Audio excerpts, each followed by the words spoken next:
Good morning. How much money do you think you would have if you still had a relationship with every client that's ever paid you money? That they're still an ongoing client of yours. You still have a relationship with you. You're still adding value. You're still collaborating with them. That would be a pretty amazing outcome. And when I was reading The One-to-One Future, we're in November now, started this in April. Again, that was one of the first books. So 6 months I've been really studying and diving into the ideas of the one-to-one future. And I've mentioned how impactful that's been because it made me realize the value of ongoing relationships with people. Well, here we are in November of 1996, and Eben Pagan and I were doing on this day an interview with the authors, Don Peppers and Martha Rogers. And you know how we got that interview? I called them up and asked them. I called them up. And it's so funny that, I talk a lot about self-appointment, is that a lot of times people go, oh, how'd you ever get to do that? Well, you know what? Most people are very accessible. Let's call it that. But I'll tell you what, on a sidebar, what I get a lot personally is there's so many people. I get pitches all the time for people who say, let me be a guest on your podcast. Here's what I can bring to your audience. And probably for every 20 of those I maybe get one request of somebody saying, can you come on my podcast? And it's a very interesting dynamic, is that, if you just reach out to people, but you take this mindset of what's in it for them, that often people are very friendly and accessible. So that's how we got them. And here's some things that I got, some of the main concepts that I wanted to explore in talking with them about the book. And number one is the shift from thinking of market share to share of customer.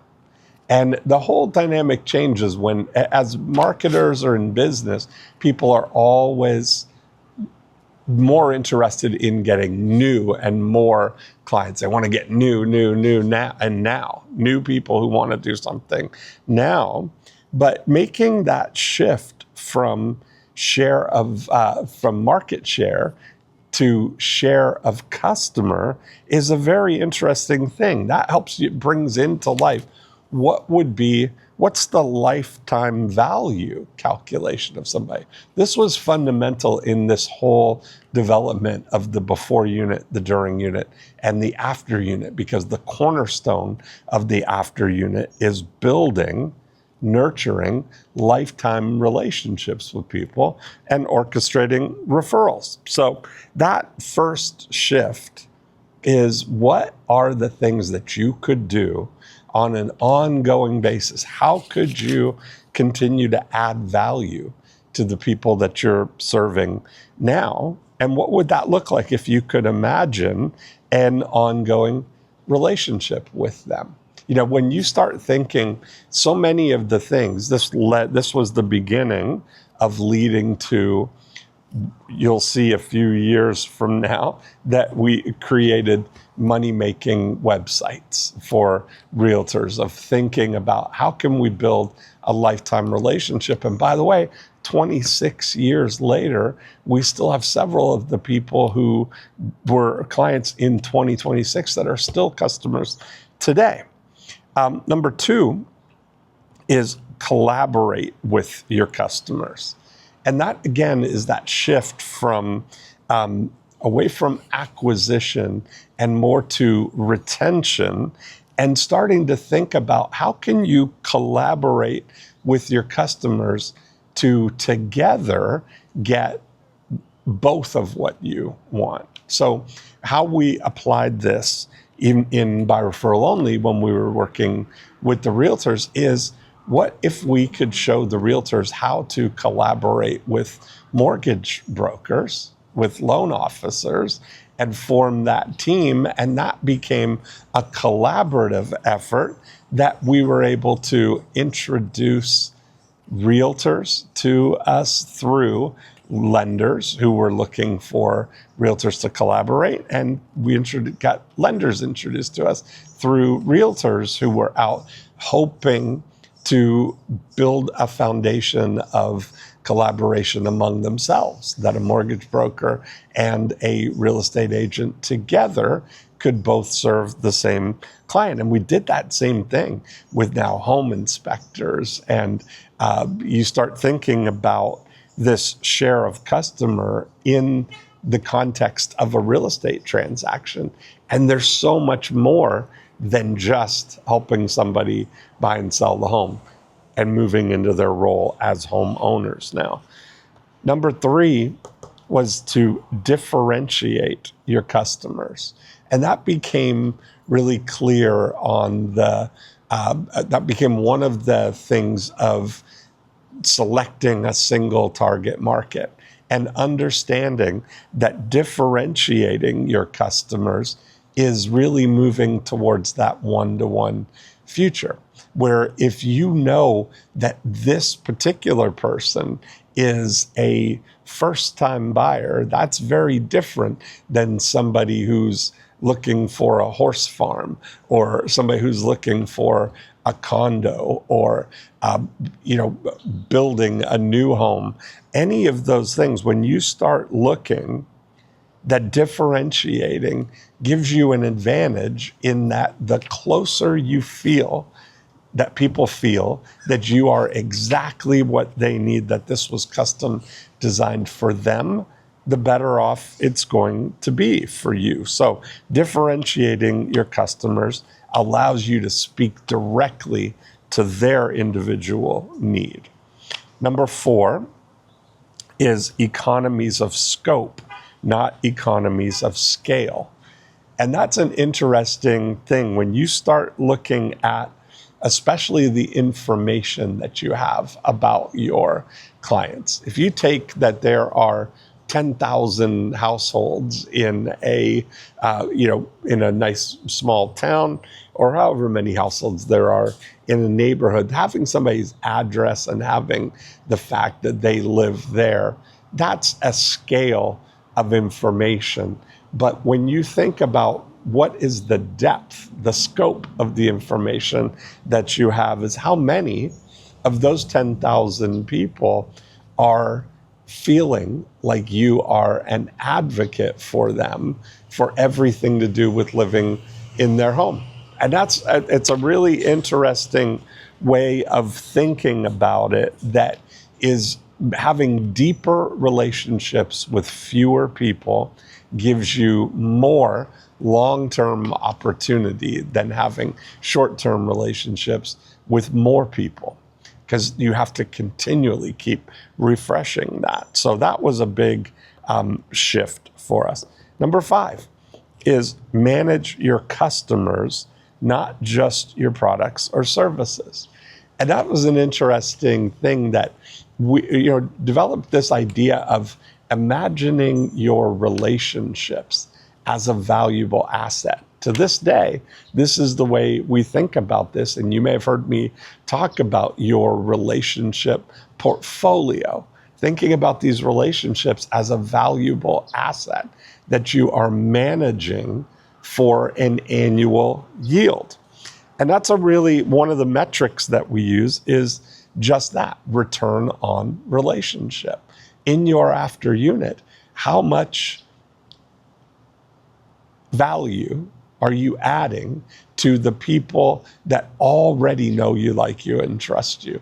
Measurable in the terms of that return on relationship. When we look at it for realtors, we say, take your top 150 relationships and imagine what would happen if you were managing that relationship portfolio for a 20% annual yield. That would mean that you should be able to do 30 transactions from that group of 150 people. And we see that all the time. There are lots of people who get to that level and higher, but it doesn't come without an orchestrated effort. It doesn't come without first making that shift that you value the relationship. And by the way, 20% isn't that hard. When you look at it, that what that means is that if you took one person that you have a relationship with now, if you were to invest in that relationship, manage it like a valuable asset, do you think that that person, one time in 5 years, would do one more transaction with you or refer one person? That's what a 20% annual yield is one time in 5 years. And that changes everything when you really understand that and the value of it. Number 6, engage your customers in dialogue. So it's a different thing to just broadcast things to people as opposed to engaging in a dialogue. Now, in 1996, it was much more difficult to do these kind of things because the only way that you could really communicate with people was through mail, right? You had to spend money to do this. Now, with social media, with email, the actual execution of the one-to-one playbook we've never had it better. We've never had it better than doing that right now. Number 7 is take products to customers, not customers to products. Now, that comes when you think about the relationship that you have with somebody, with a homeowner, or for me, with a business owner. When you think about, it's not just that they do the one thing that you do with them, is what else are they going to need? What else would be valuable to them? So when you look at it, what other things could you introduce to people that give them an advantage? I talked about how we did the gift giver postcards, or you're going to see some of the great ways that we implemented that. But when I look at how I've been able to do that in my own businesses, I know that if I teach people about doing email marketing, about doing lead generation, about running postcards, that they're going to need postcards. They're going to need books. They're going to need all of these things. And I've been able to bring go-go clients to people so that they've got a CRM, you've got an email broadcast, you've got landing pages, the capabilities that people are going to need to execute the things that I talk about. 90-minute books as a way of helping people write the books that they need to generate the leads that are going to be there. My relationship with Prospects Plus for mailing postcards, anything that people need, and integrating that into go-go clients. When you start thinking about how can you bring products to customers, the relationship is the most valuable part that you have. And then number 8 is make money protecting your customers' privacy. If you look at that, you have the relationship with people, instead of them having to go out and vet people and search for people and find the services that they're going to need, what if you know that collectively you have a portfolio of relationships who are all going to need to get their carpets cleaned or to get their roof done over the course of a year? And you start now working with other businesses to introduce those things to them without them having to go and get hounded by other people. Whole different world. So I'm glad that I found this part of my journal here. And I can't recommend it enough that you read The One-to-One Future, because I'm still drawing from those ideas 30 years later.